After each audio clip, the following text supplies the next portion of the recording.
Hey friends, if you wish to fix Windows Update error 0x80240016 on Windows, then please watch this video. I will guide you to the resolutions.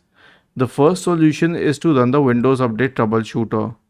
Right click on the Start button, select Settings from the menu, go to the System tab on the list on the left hand side, scroll down and click on Troubleshoot.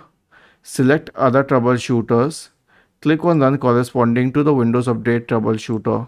It will start detecting problems and fix them if possible. And the next solution will be to reset Windows Update components. Now I have a script for you. All you need to do is copy the script, search for command prompt in the Windows search bar, click on Run as Administrator, paste the script here and hit enter. Was this helpful? If yes, then please subscribe to the channel. If not, then let us know in the comment section of the video on how we could help you further. Thank you for watching this video and have a nice day.